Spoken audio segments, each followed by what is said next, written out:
Session. First session, we are going to look upon the SWAM intelligence models and how they can be used for some real-time application. Then followed by brain-computer interface in the next session after a short break.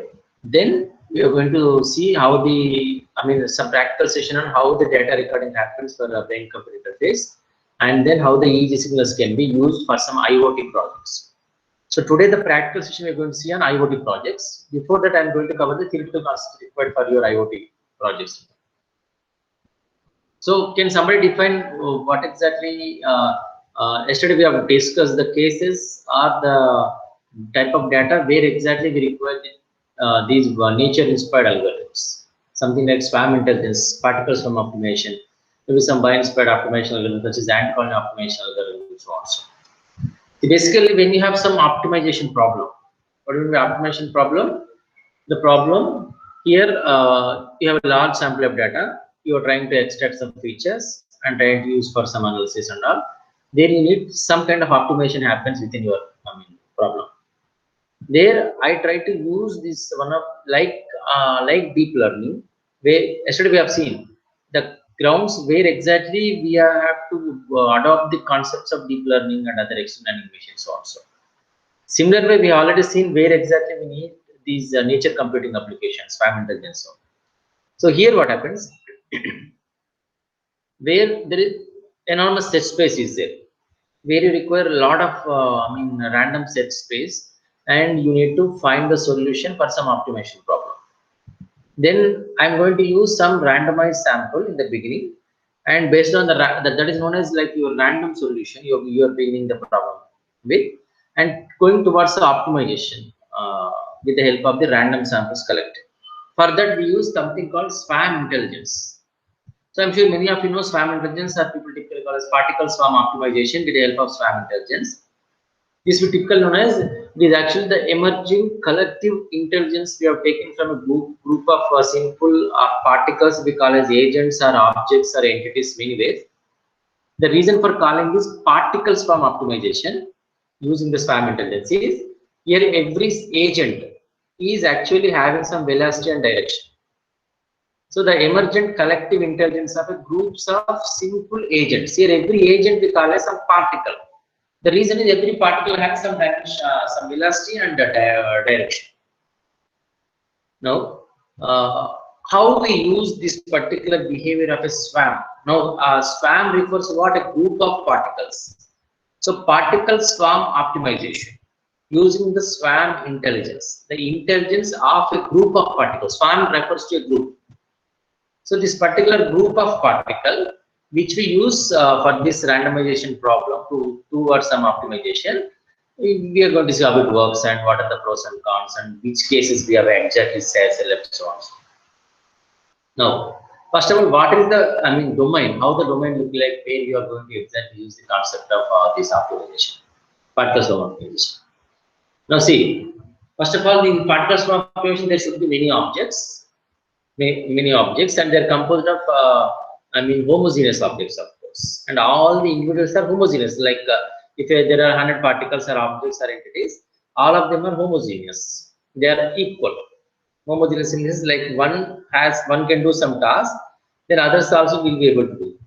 And for example, maybe a group of ants, a group of birds, or a group of fishes. It could be any that we refer as a SWAM. A collection of some individuals which are homogeneous. Third point is which will communicate based on some local interaction. Okay, there is local interaction. There is no like broadcasting. There won't be any broadcasting like one can interact with everybody in the group or SWAM. So in this SWAM, that is group of particle, the particle communicate based on simple rules, the interaction, but there is only local interaction. Okay. There won't be any broadcasting or there won't be any other type of communication or convergence. Now there is no centralized control, like I said, centralized control. It is only self-organization. You will interact with the neighbors, then you will make some assumption, then you will go for optimizing the performance. That's all. So these are the characteristics of this SWAM. Fine. Now,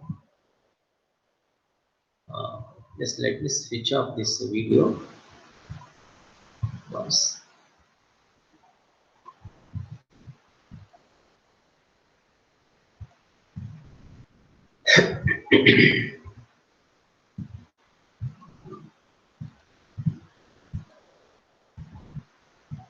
Okay, there are various swarm intelligence algorithms are there, not just one or two. There are many swarm intelligence algorithms we have.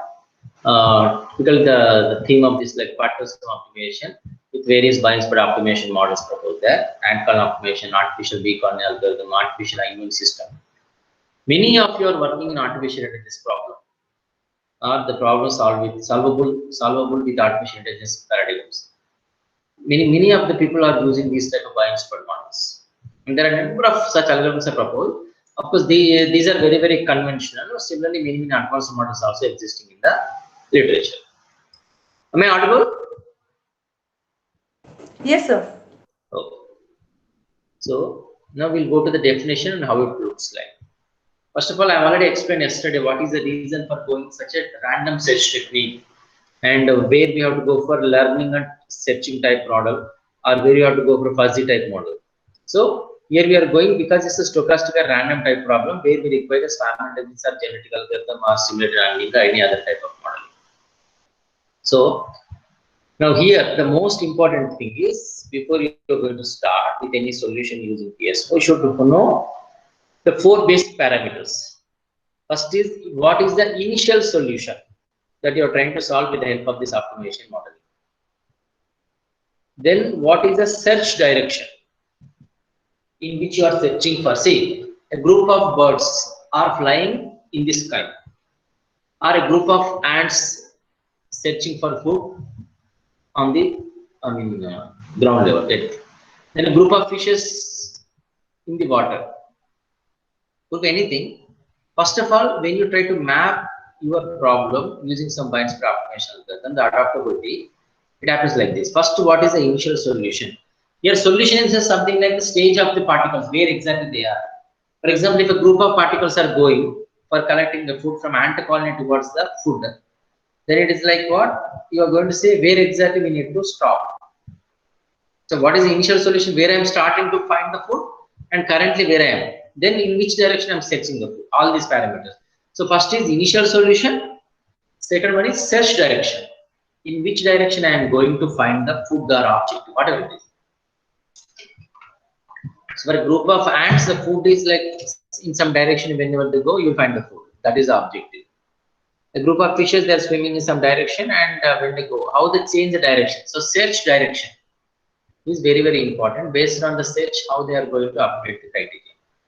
Then third is update criteria. What is known as this? Like now I started, that is my initial solution. Then I'm going to search in some direction. Then I'm going to update in this direction, because it's not like you're searching only in one direction for the objective. Fourth is stopping. Once I find the optimal solution, I'm going to stop. What is the stopping criteria? That's very important. So where you're starting from, and then where you're searching in which direction, then how you're updating your direction and other update criteria. That is one. Fourth is where you're stopping criteria. These four are very important to know in order to identify the optimized solution for your source of problem. Okay, so they are all could be deterministic or stochastic, whatever it is. The single points are population based. Depends on. So let us see the basic, how they work and how it can be used for some real-time application. So pattern swarm optimization.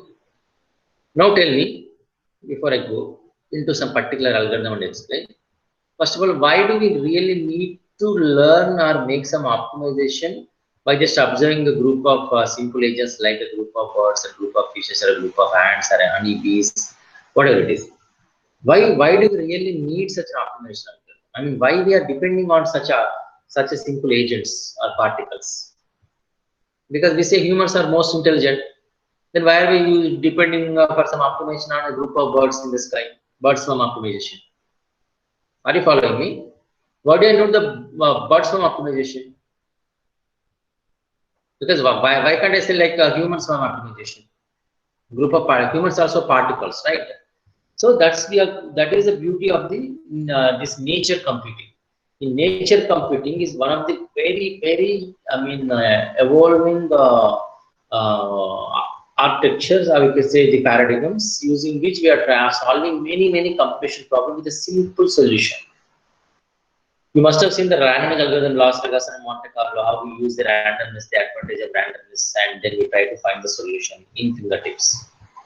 So that is the advantage, how we make a typical NP-hard problem to be solved easily with the help of some random collection of points. Of course, the entire accuracy depends on the randomization, but still you will be able to identify the solution with the help of that. Okay. Next is, and now let us see one on how this solution works and how we do it. But this typically called is the randomized approach called as a stochastic optimization technique and proposed long by 1995. A lot of people are using extensively.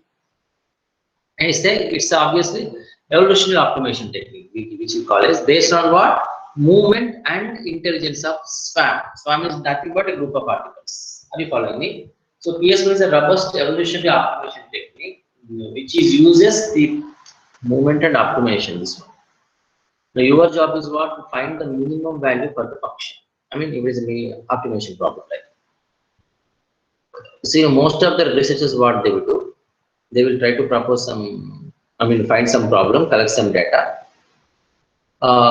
develop a new function, fitness function, and they try to make some simulations and publish it. The advantage is like you take an existing optimization algorithm, develop a new fitness function. Just improve the existing function, we publish a paper. Like so-and-so hand-calling optimization for so-and-so load balancing problem by the sensor network with a simple change in the activation function, or with an improved activation function. Fine, not activation, it's just the fitness function. Because every swarm intelligence algorithm will have a fitness function. You'll find the fitness value. The fitness value is low or optimal, then accordingly you choose the optimal solution. That's very important deal. Now, we are going to just see some sample example, like some bird swarm optimization. The bird swarm optimization, how it's look like. Bird swarm optimization. Am I audible? Please confirm. Yes, sir. Now, bird swarm optimization.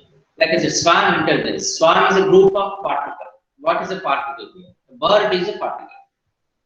Solution is what? Food. Food is a solution. Which means what? A group of particles searching for the food.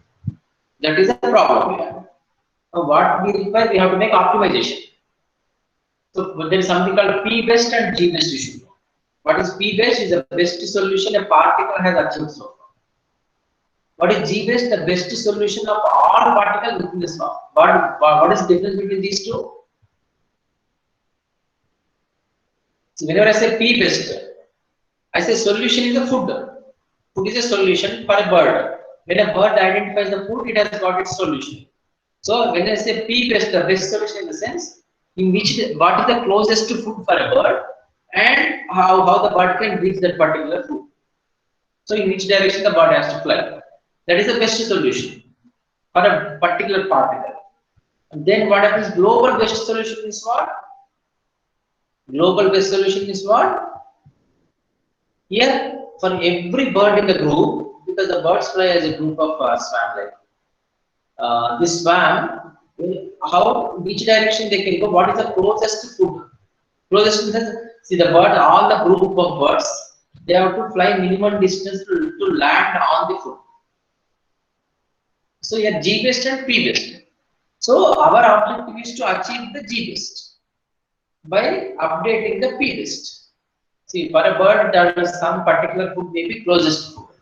But for every bird in the group or swarm, it may not be the closest food.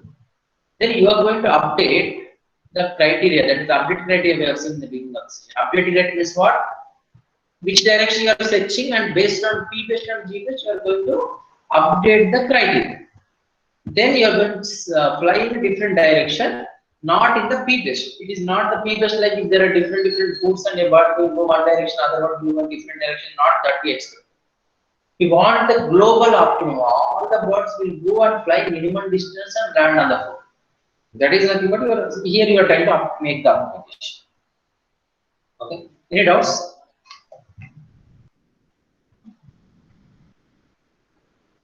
Any doubts? See, now I am not solving, I am framing the problem now. It's about some optimization.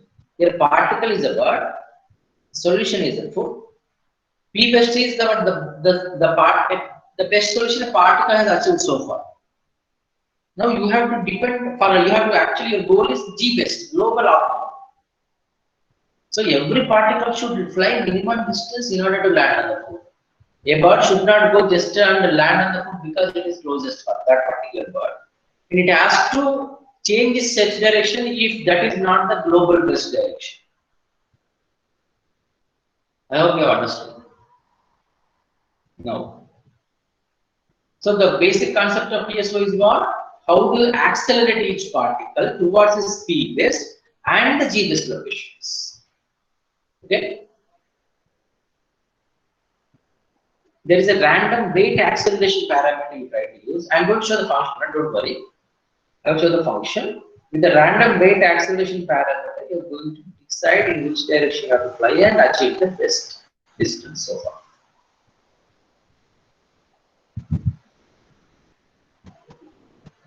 Now, like I mentioned here, it uses a number of variance particle and like swarm of birds that fly in space looking for the best solution. Okay, what is the best solution is what? You are going to share with like if you see the second line, like second para, you are going to share the own flying experience. See, n-dimensional space you are adjusting. You just imagine some birds are flying in the open space, sky, the n-dimensional open space. And flying is your like experience, like you're sharing your flying experience with others, like neighboring birds. If you can recall, I have mentioned another point in the beginning of the session, like local interaction. They never communicated with the broadcasting message or something, global communication. They make what? Local interaction based on simple rules. I think I've already shown the slide previously before. So here what is there? Each particle you are trying to reach a point, and then you are trying to adjust your spaces such that you will optimize the distance you are going to fly. There you are sharing your own flying experience with the flying experience of other particles, so that you can land on the food by traveling or flying the minimum distance. Just see this. For example, there is a bird, some position x. Bird x is there, not some position x is there for a particle. It is flying in some direction first. Then it will identify its personal best in some other direction, global best in some other direction. Therefore, it will change its velocity. It will change its direction with the velocity. It will change its direction with the velocity and trying to observe the global best. Try to understand. See, please carefully understand what is P best and G best. Here, P best and G best is, you have to understand very carefully. P best, I say, it's a personal best. That is for a particle. A particle has to travel minimum distance in order to land on the food. G best is a group of particles, global best. So when a particle something is at a particular position flying, you could see that personal best is somewhere and global best is in some other direction. It will change with respect to the local interaction and rules, in which direction it has to search and find the food. That's known as like then it will change its direction with a new velocity, new direction, different velocity, then try to reach the global best. So how the global best is computed based on the fitness values. I will just show the fitness function here. Try to understand. Can you see the PPT? The fitness function x of p plus 1 and b of p plus 1. Please confirm. Yes, sir, we are able to see this. Now, most of the researchers who are working in this SWAM intelligence, what they do, they try to first identify the problem statement, the suitable bio-inspired optimization algorithm, the nature computing algorithm, like partition optimization algorithm, they try to select. Then the selected algorithm, once they adopt, they try to develop new fitness function. The general structure of the fitness function is like that.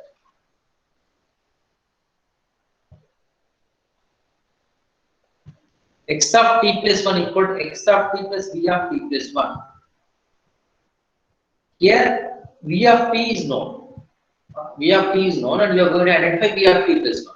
Once identify v of t plus 1, you can simply add with x of t and you will find x of t plus 1. So, what is this x of t and v of t? X of t, particle position at time t. Then v of t, velocity of the particle at time t. So, we know v of t and x of t we know. Right? If I know v of t, I can identify v of t plus 1 using the formula given there, equation 2. If you know v of t plus 1 with the help of v of t, you have to identify x of t plus 1 because you already know x of t. Right? So, here each particle tries to modify its position, okay, using some fitness function like this, x of t plus 1 equal to x of t. This is the main function. X of t plus, that is what will be my position at time t plus 1. I know my position at time t, fine. Then I should know my velocity at time t plus 1. Okay.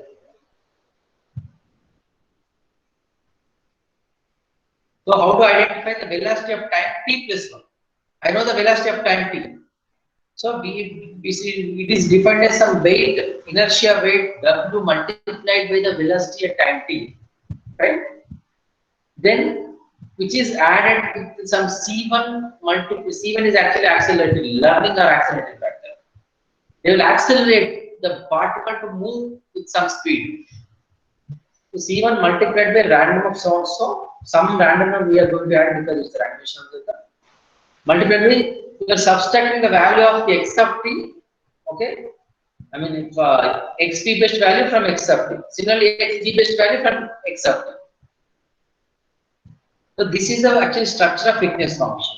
Here W is the inertia weight, C1, C2 are learning or accelerating factors. Rand is your sum, you will use some random with 0 or 1. Then x p best and x d best you try to achieve the problem.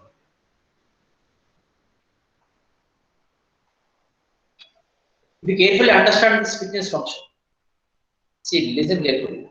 You know the, what you can say, particle position at time t, x of t. You are identifying what? If I know my position, that mine is a particle at time t, can I find my position at time t plus 1? Then you know which direction you are flying. If x of t is what actually a solution, particle position, solution for one particle. So you are going to identify all the particles, find the value, and then going to update the positions accordingly. So x of t plus 1 equal to x of t plus v of t plus 1, and v of t plus 1 finding is very, very important. And you already know v of t, and accordingly you can identify the solution. Then C1 C2 just learning factors, and they used to accelerate also sometimes the values of the parameters. That's all. So what I suggest the people who want to research in the domain of nature computing or bias-code optimization algorithm, partition optimization algorithm is you suitably adapt the bias-code algorithm, try to develop a new fitness function or some improved function, whatever it is.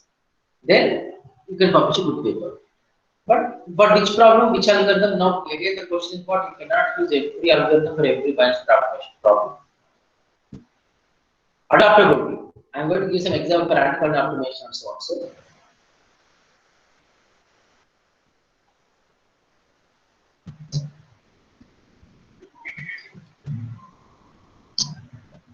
now, this is the Alpine function where you are going to see what will be the global western CC. This is a set space or you can say solution space of your flying experience and optimization. Particle fly and search for the highest peak in the set space. Accordingly, you are going to identify the solution. So it's an Alpine function which will help you to identify the what you can say the global best, the function, which we are going to identify the best solution so far. And carefully observe, we are now every peak, every spike is a solution there. Your objective is to achieve the global solution. Your objective is to achieve the global solution. Then this is just a pseudocode for the algorithm. Just have a look at that. It's very, very important. Just have a look at the figure. Gotcha.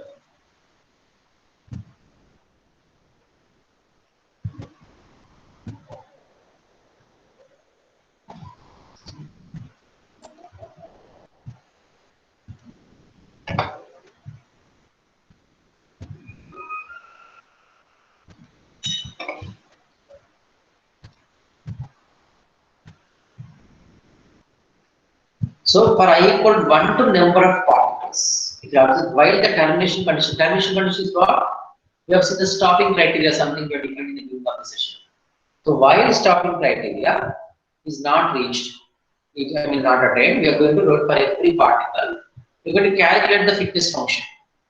We are going to calculate the fitness function, then update personal best and global best for each particle. Once you know the fitness value, based on fitness value, optimum value of the function here, you're going to update what personal and global best of each particle. Right? Then update velocity of the particle using some that equation that is the same, this particular equation. Okay. So once you identify, and then you're going to say update the velocity of the particle using equation. Once you know that particular global best of each particle. Right?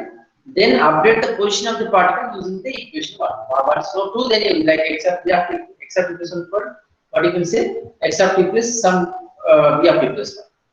So once you know that velocity, then you can do it for the position also. That's all. This is a simple pseudocode how we can do this. Any doubts? Any doubts?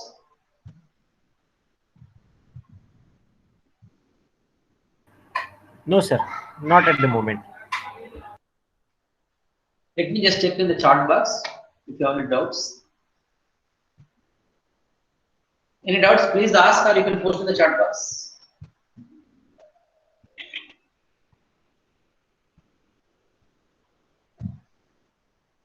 No doubts?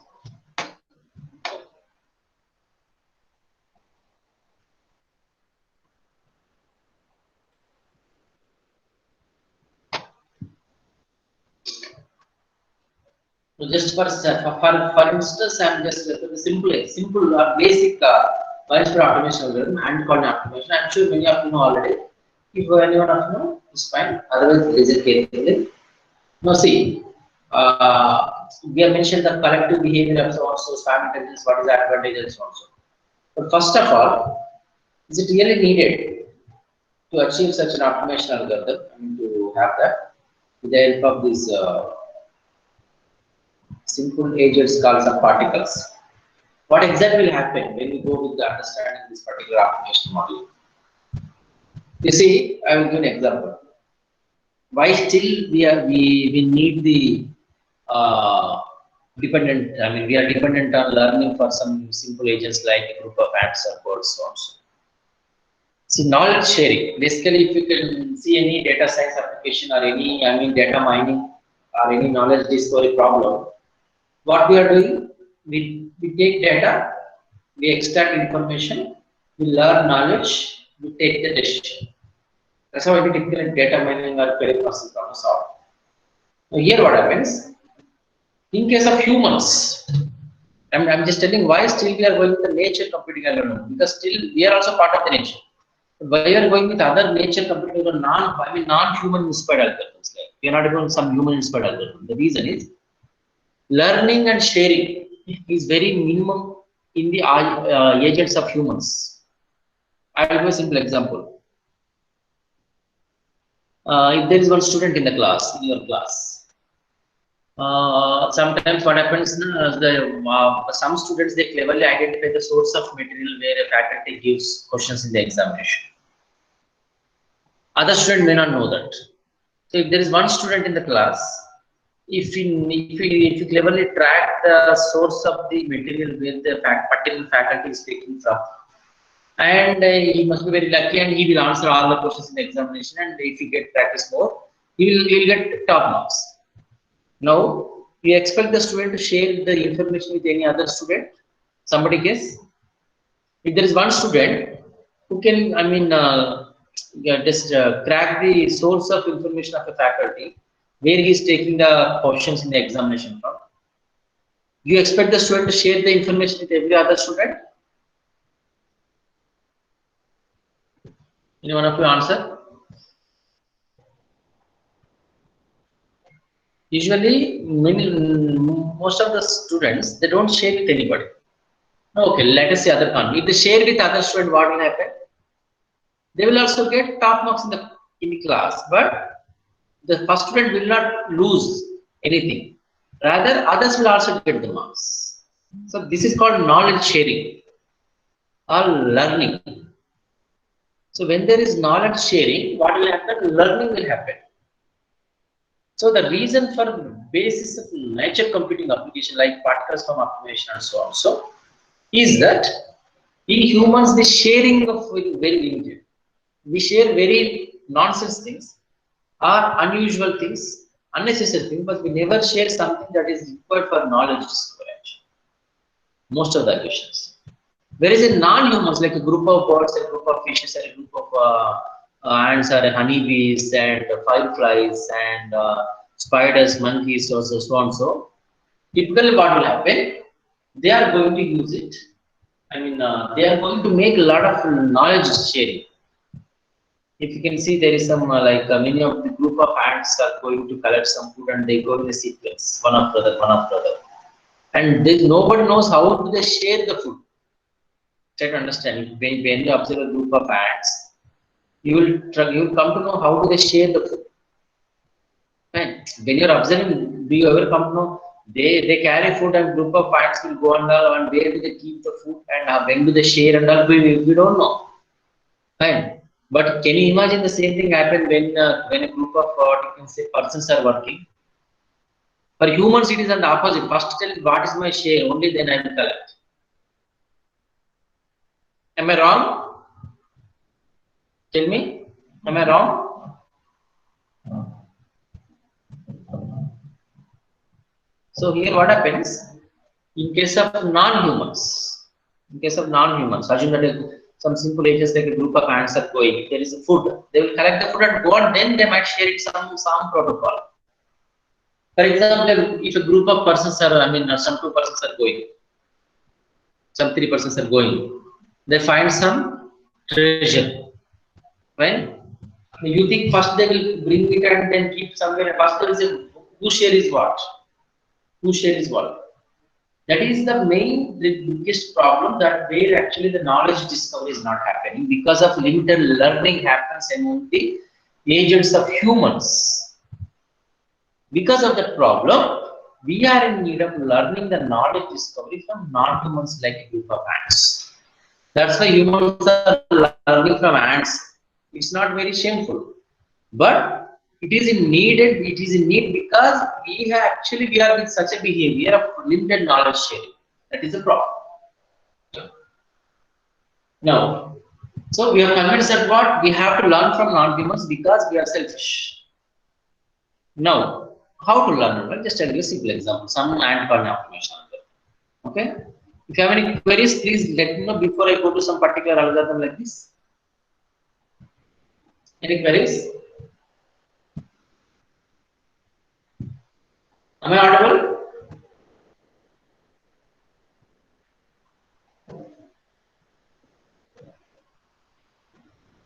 Can you hear me? Somebody confirm, please. Yes, sir. So let me go to the algorithm now. Some ant colony optimization, many of you know, but I'll just give an example. Or honeybee, firefly, any one of them. Now, in the previous birds from that problem framing, the bird is a particle. Here, what is a particle? Tell me. Somebody answer. What is a particle here?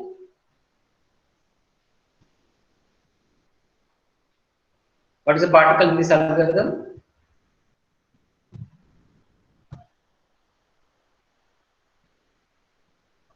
What is a particle? I think anybody is answering. Nobody. So So participants yes, are answering in the chat box. yes, yes. So they can speak also. Actually, chat box, whenever I come to chat box, no madam, what is the problem is, the slides are getting disconnected. Again, I have to share them. That is the only problem. That's fine. Chat box also fine. Okay. So here particle is and. Solution is food. Solution is food. Now, what is the initial solution? Tell me. What is the initial solution? Initial solution is that they are at ant colony. It's a group of particles. Group of particles are going to collect the food. Then, one second, I'll share the slides. You see in the figure. Okay. Now, they are going in one direction, starting with some particular location. So close to destination, you can say, ant colony to the food. Okay. So ant colony to the food. So here initial solution is all the ants are at ant colony. Okay, all the ants are at the ant colony. Now from the ant colony, they are going towards the food. Now, when the question of optimization comes, when there is multiple solutions, and there are multiple solutions.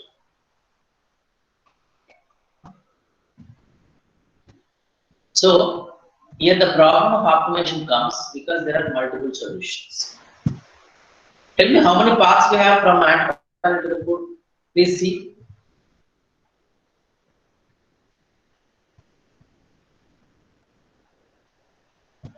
Somebody tell me. How many paths we have from ant colony towards the food?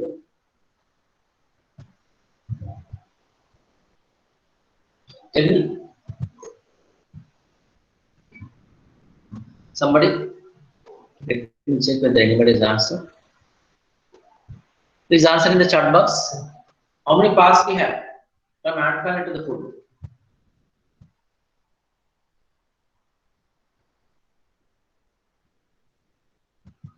Anybody?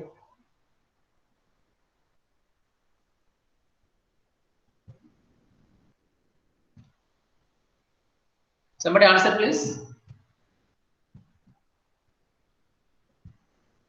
You see the figure and answer, no problem.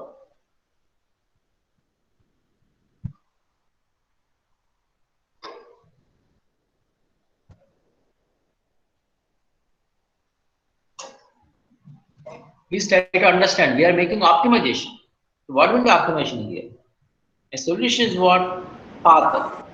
How can you go in a particular path and find a solution? This actually is kind of your closest path, shortest path type problem. So, So one answer from Jokare sir is two paths. Two paths. Yes. Now it's two paths. Now you see when you take the left side, left one. Again you have two terms, left to left, left to right. Then again when you take right turn again right to left and right to right. So it is LLLR, RLRR. So total 4 paths we have. Am I right? It is Yes, not 4 paths.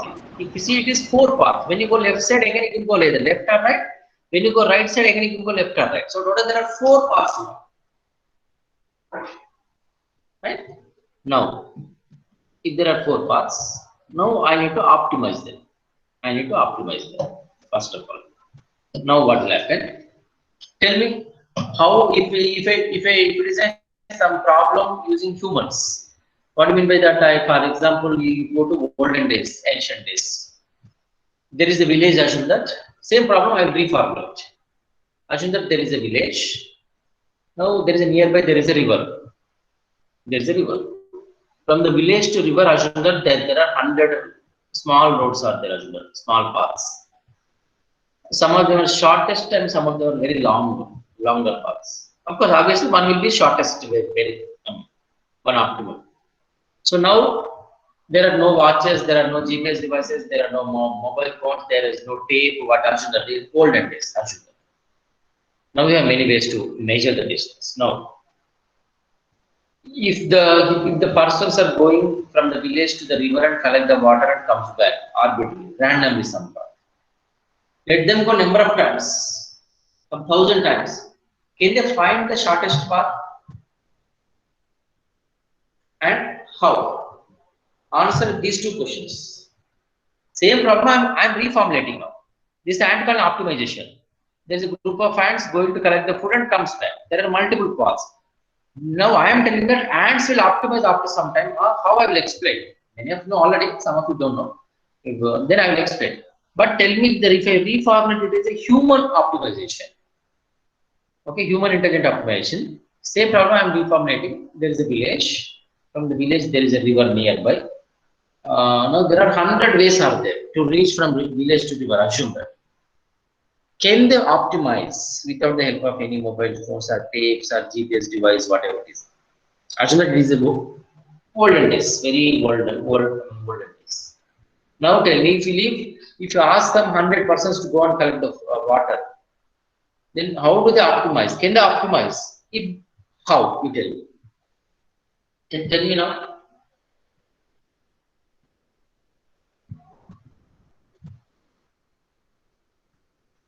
Yes, I have a general problem. Forget about this all this concept. Just tell me how do they optimize? Can they find the shortest path? The humans. I am telling ants will identify after some time. You see, figure 3, they have identified closest path. Figure 2, you see, they started and searching randomly. After figure 2, they identified the shortest path. When ants, that small agents like ants can identify, when ants can optimize, why not humans? Can they do? Now tell me. Somebody please tell me, anybody? Can humans optimize like that, like ants?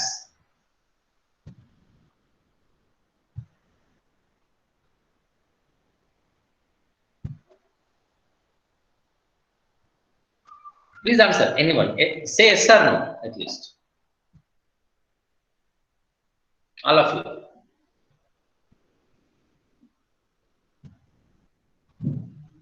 Please guess, all of you. So time required to reach the river. Pardon? Based on the time constraint, Huh. how much time is required to reach the river? Sir, time constraint is fine, but assume, sir, now, see, I have already mentioned there is no knowledge sharing. There is no communication happens. There is no much communication. See, like time constraint is fine. One person will go and comes back, but he does not know whether somebody has already come or not. These 100%, there is no communication. Problem is, you see, one person will go and collect the water and comes back from the village. I mean, from the village, one person goes and collect the food, I mean, water and comes back. By that time, if somebody has already come or not, he does not know. I'm telling this knowledge sharing, this learning is not happening in humans. Fine. Time constraint is fine. You are right. If all go same time and they come back, it is fine. But when the first person who comes back successfully, how does he know that whether some people have already come or not unless he interact with all 100 persons? Fine. So it's not easy. Time constraints. Assume that there is no watch also. See, ants are not taking the help of any watch or tapes or GPS device or something. Can you do without anything? Without any, assume that you have no watches also, no time, no clocks. Can we do, humans? If you said 1,000 times also, can they do which is closest path? How they can do? Ants are optimizing, why not humans? That's my question. Now that's why we are in need of learning the optimization concepts from the non-humans, like a simple agents like ants. Because we are not in a position to make such a level of knowledge sharing like ants. Abhishek, please tell me, sir. Any doubt? Sir, if the human being actually updates his position x of t every day, such that his number of footsteps are minimized. Number of footsteps. The steps yes, it yes, takes. very good. Yeah. Yes. So you're right. For example, if the 100 persons started at the same time, when they are going, by that time when the first person goes, fine. If no other path, if there are many paths are there, if nobody else is there at the river, then there is no footprints. The footprint is like you are giving something to learn for the other agents. So some knowledge you are leaving for the other agents. If you do so, are you following me? Based on such an observance, you can make optimization. Now, how we are going to do the ant colony? You see the similar way. If you observe such a biological or foraging behavior, you will be able to make such an optimization. Yes. Now I'll explain this now. Now tell me, from ant colony, assume that a group of ants are going. Now randomly, now tell me, first case when they are starting from ant colony and going towards the food. Okay, ant colony to the food. Now tell me what, assume that there are now there are 2 or 4 paths. Assume that there are k paths are there. K paths, possible paths. What is the probability that some random path to be chosen by first ant? Tell me.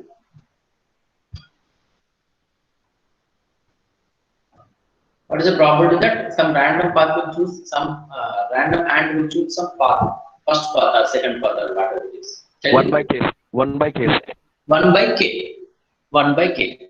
So now for every path it is same, equal probability, right? All are equal probability. So here what we'll do, any random things all are having equal probability. So first ant which started first, either all the may start same time or not. Some ant will choose for some path, some other ant will choose second path, somebody will choose again second path, somebody will choose some third path, so on. So randomly, somebody will go left, somebody will go right, and so on. Now what will happen? After randomly choosing a group of ants or selecting randomly some group of paths, which one comes first at the food? Tell me.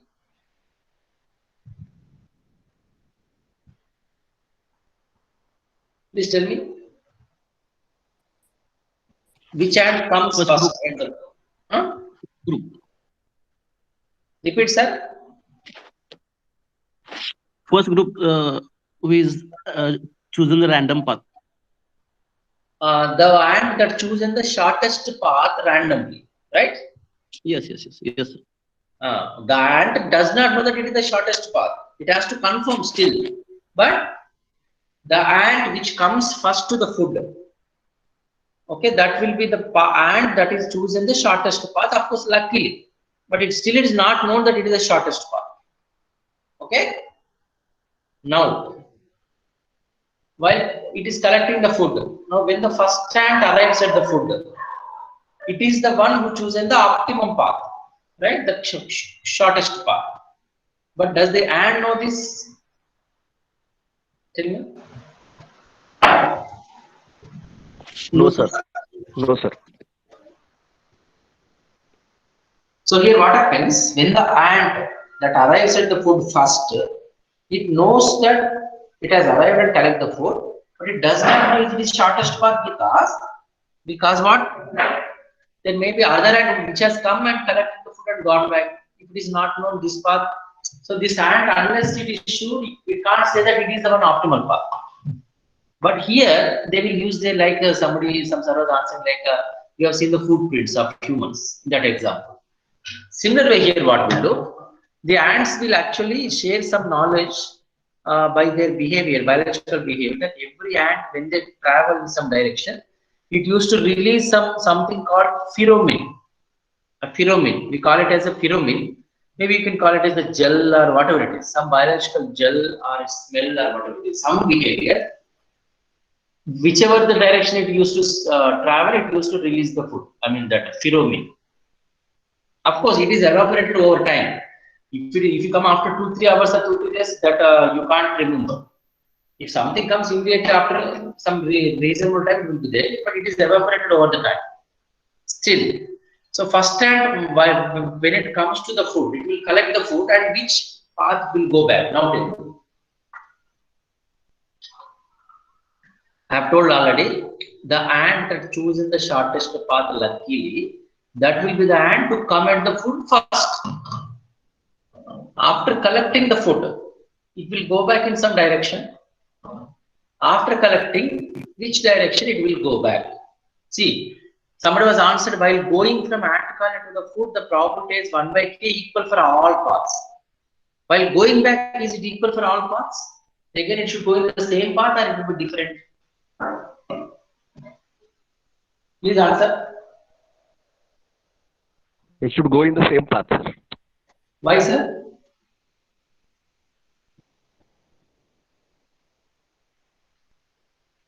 Because by some property it has remembered the path. It knows by. Yes, yes. Singular, you see. Whenever the first ant comes at the foot, because it has come first means what? It is the ant chosen the shortest path. So, but how to confirm that? First, it will observe after collecting the food while going back. It will observe what is the probability of going the first path, second path, third path, and so. It will see that except the path which it has used already, no other path has pheromone amount. Noticed pheromone. So whenever it is noticed no pheromone is there in any other path means what? Okay, nobody else has come till now except me. Means what? I must have chosen the closest path. Do you all agree?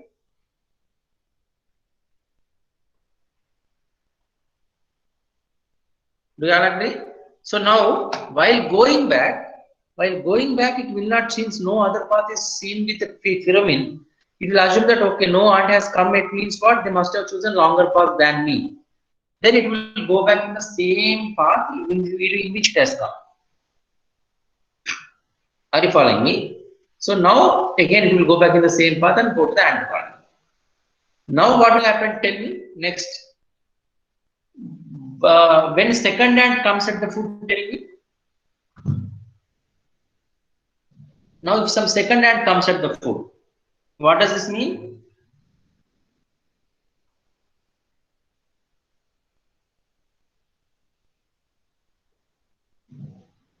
It means now that is if see after first ant comes and collect the food and identify the shortest path and gone back. Then after some just 1 2 seconds, if some other ant has come, means what? That must be the shortest path or second shortest path. Tell me.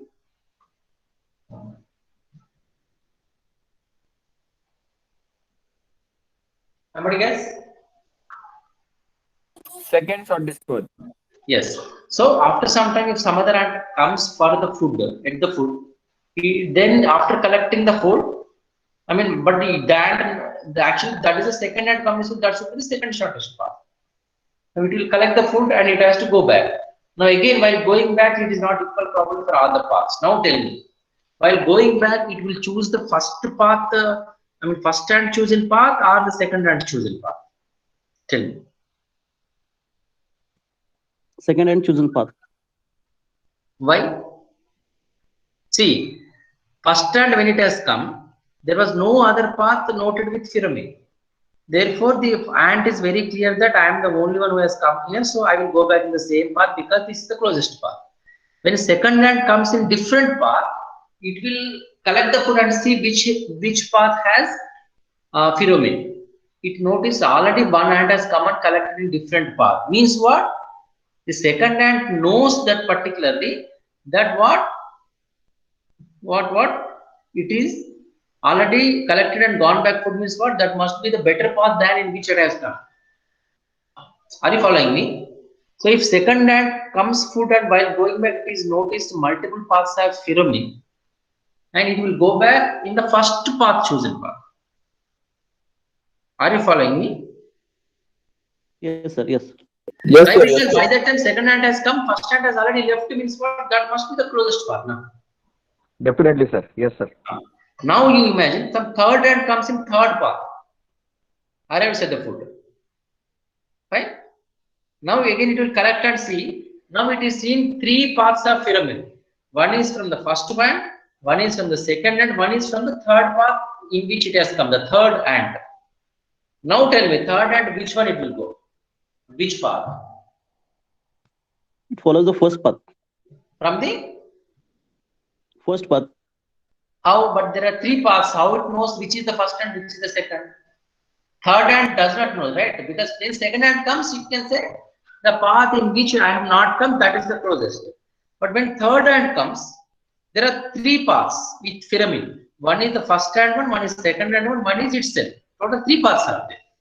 How it will select the shortest path? Tell me. Understood my question? it will try to sense the old pheromone. It will try to know the difference between the new pheromone and the old pheromone. Yes, not new, not exactly opposite. You are right. Not exactly different. You see, how many rounds of pheromone the first path has gone? Now tell me.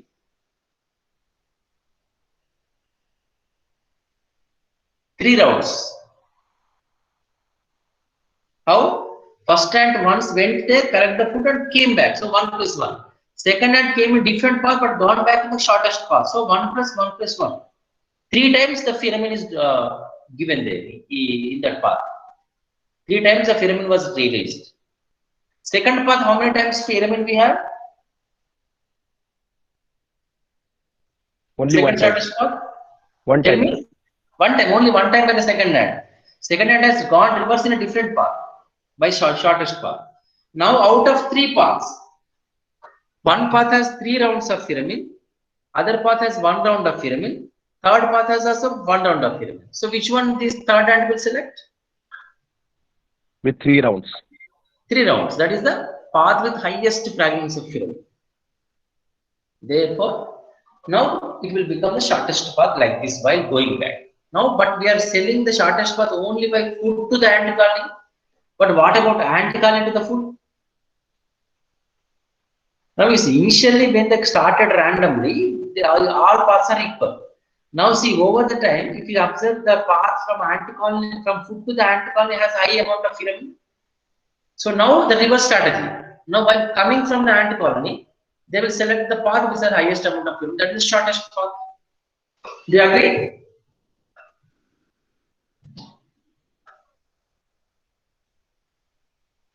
All of you? So now while going back and coming forward, everywhere now they will use the shortest path over the time. That's why figure 3, shortest path is exclusively used. Figure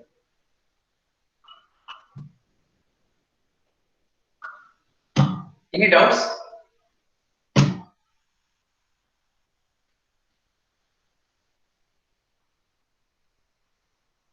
Any doubts?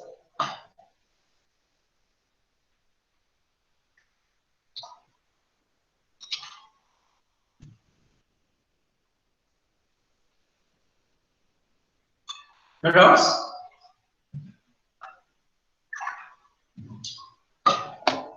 Please let me know if you have some doubts. Okay, no doubts it seems.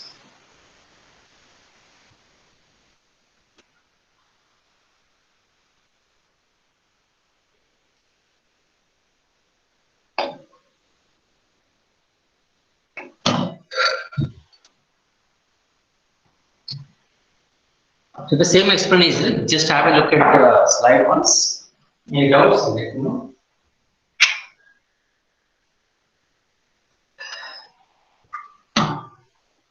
So the algorithm is inspired by the foraging behavior of ants, and ants find the shortest path to food source from nest. Then they will deposit pheromone along traveled path, which is issued by other ants, which is used by other ants to follow the tribe. Let me just a kind of knowledge sharing, what we make. Learning, you are making the learning for the other ants. By the help of which they can make some knowledge discovery. This kind of indirect communication via the local environment is called as stigmatization. This is we used to have some kind of bio-inspired learning. Now tell me, same just figure, same example. So 2 ants start with equal probability of going on either path from so and so. What is it? From the bird nest to the food. And they go there, collect the food, and then comes back. And accordingly, they try to, over the time, what happens? They try to collect the food exclusively from the shortest path. You see how the simple ants can optimize the complex problem, can solve a complex optimization problem.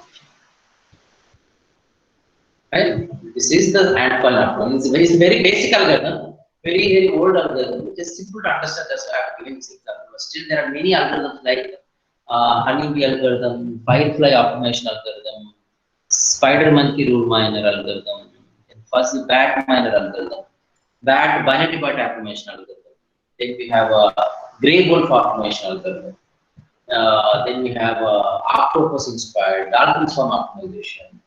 There are number of algorithms are there. Okay, if you want, you can just browse and get the information. Any doubts?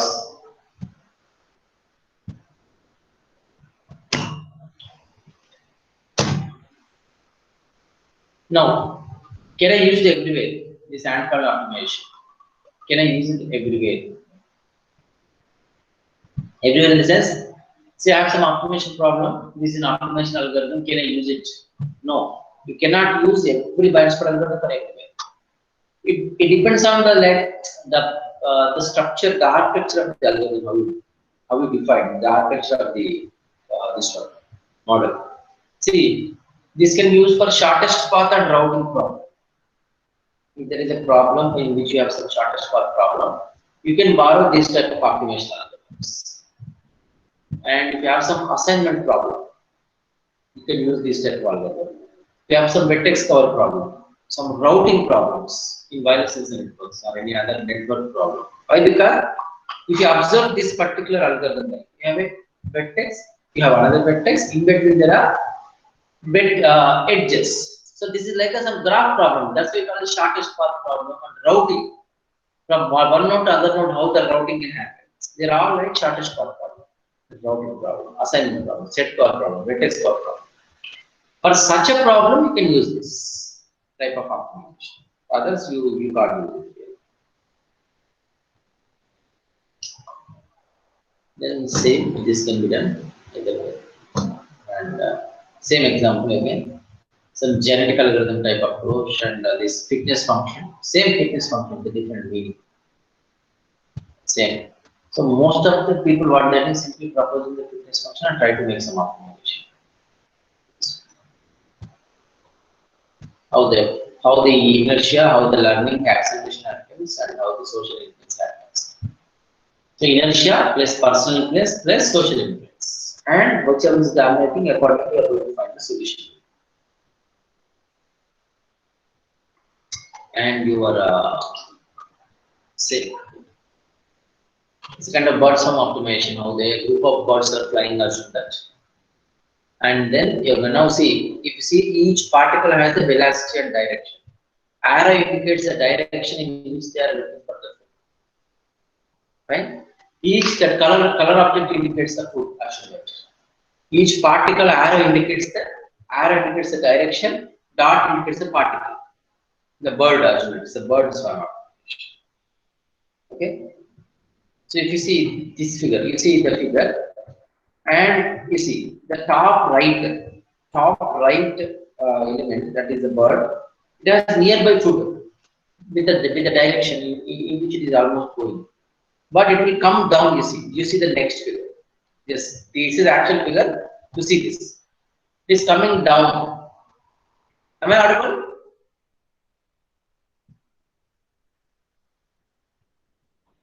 Yes, sir. Yes, sir. Yes, sir, you are audible. So now you see this one, see the previous figure, you see this one, how this is coming down. That is known as the personal influence and the global outcome, how you are making. So these are the nearest food, that particular, see, fitness value. According to the fitness value indicates what the global outcome. High fitness value is high global, according to they are changing the velocities and directions. So they will come down. They will come down.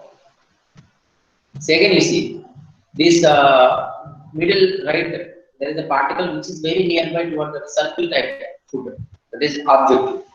But it will change the direction towards some other way to just identify the global object. Now you see, some 6 particles are in one food, some other 5 particles are in one food. Now tell me, which one, whether the bottom will go up or up will come bottom? Tell me. The six birds will fly for 5 birds, or 5 birds will fly 5 or 6. Tell me.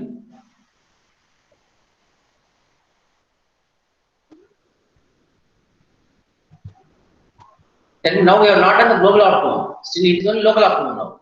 For these 5 birds, this is the food. For those 6 birds above, that is the food. Then tell me where they will go. Somebody guess?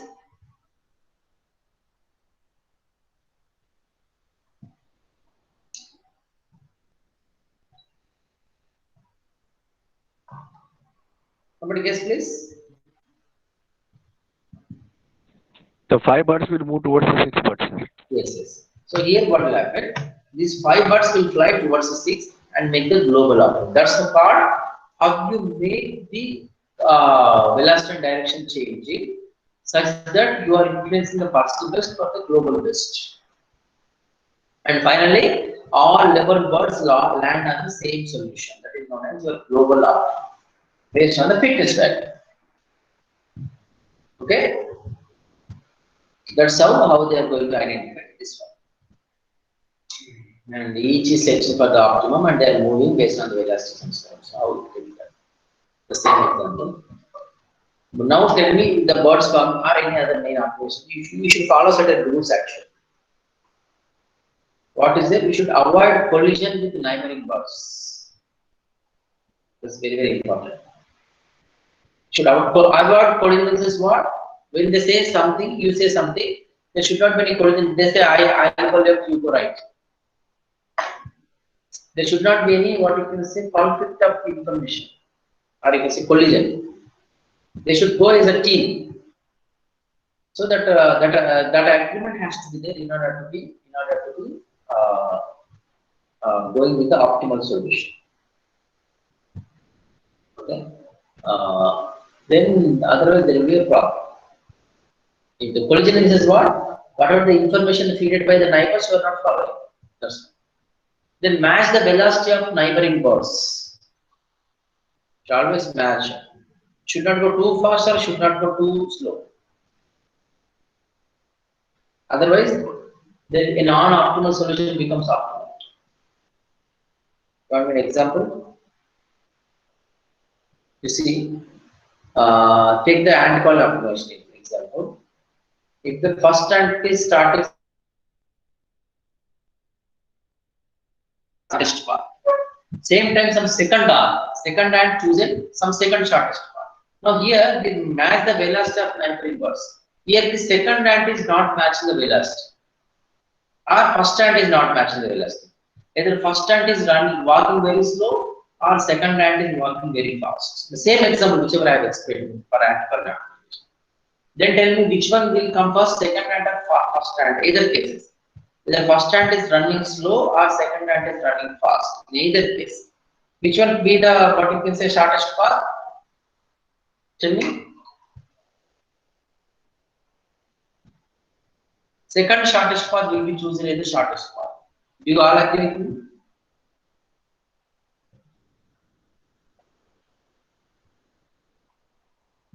You know why? Because when first ant comes little late because of not matching the velocity with other, second ant comes first and by the time first ant comes, second ant will collect food and goes back in the same path. How first ant was done, how as per our explanation. Then when second ant, the actual first ant which is supposed to come first because it is not matching the velocity, it is come late. Then what happens while going back, you will see already second ant has come and collected the food in the second shortest path. But since it has 2 rounds of pyramid, it will also go back to the second path, which is actually not the shortest path. Do you agree, all of you? Then what? After some time, third ant will also go the second path, second ant path. So over the time, what happens? Your second shortest path becomes your shortest path. The second ant path will be chosen as the shortest path, and it will become the optimal path.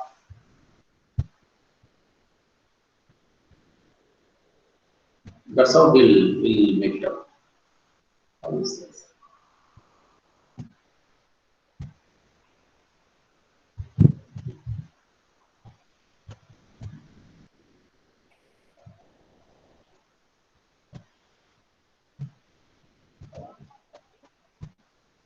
Then we have we should stay near neighboring birds. Third rule.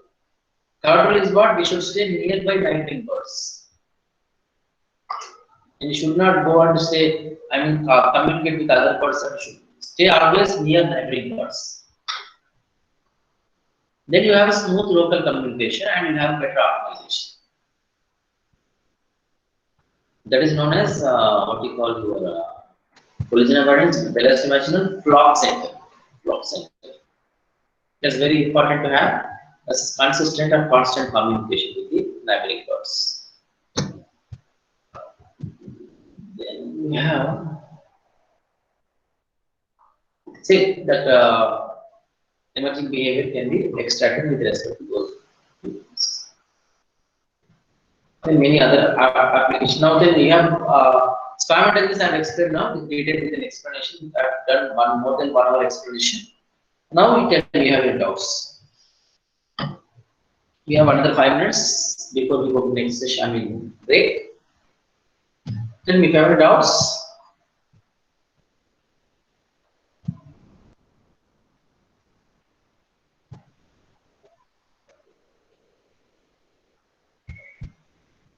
No doubts?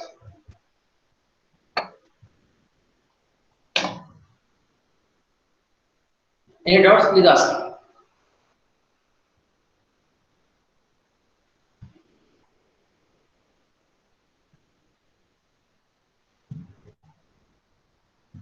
No doubts? There are no doubts means I think they're only either fully understood or nothing understood.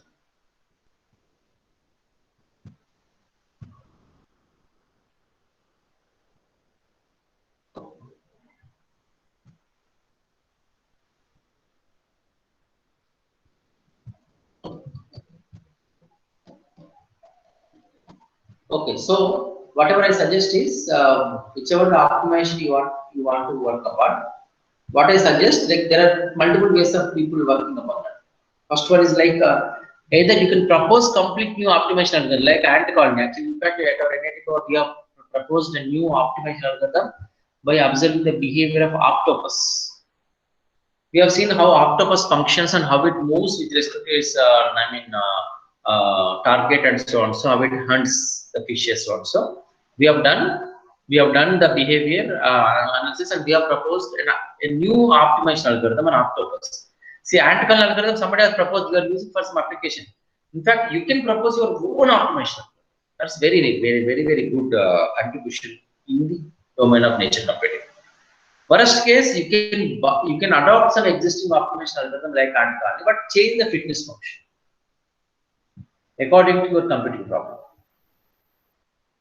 Then you go for making the simulations and writing a nice paper of it. Last category, even you can't make a new fitness function, then at least you can just take a new optimization algorithm which is not proposed by somebody, of course, and same function you can borrow, but that is just a kind of what you can say framework paper for your like violation syntax, some routing problem. You are borrowing the fitness function of some ant colony optimization for your routing problem. That is just a framework type. But there at least you try to maintain that the same optimization algorithm was not used for the same problem. Otherwise, it is like a repetition of what somebody has done. Be careful. First contribution is I suggest you to propose complete new optimization algorithm. We have proposed new optimization algorithm. One is based on the octopus, other one is based on some crane optimization, how it hunts the fishes by standing in the water, low level water. Similarly, you can propose a new algorithm or existing algorithm with completely new fitness function, or existing algorithm with improved fitness function. Last, we have no option, like we can borrow the same algorithm with fitness function, but try to make sure that similar people have, same data, people have not used a similar algorithm with the same fitness function. Otherwise, it is like plagiarism or repetition. Okay, so that's all for this session, and I think we have a break, and we'll meet after the break. I'm done with this session. If you have no doubts, we will close this session and go to the next session. The next session, we are going to talk about brain-computer interface, and we are going to talk about the concept of your signal processing, EEG signal processing and collection. So, since this is a practical session, in the next session, what I'm going to do, I have the recorded videos of my sessions of this practical. I will show them and I will explain how this is done, like a virtual lab. I will present, and and it was done on the real-time subject on a person. We have taken the brain data and that data was used for some real-time analysis. I will explain in this session. That is, next session is very interesting. Don't miss it. Thank That you is for so much, IoT. sir. Yeah, that is for some IoT project. Okay. Thank you so much, sir. We will continue after a break of 30 minutes. So we'll gather at 3 p.m. with the same link.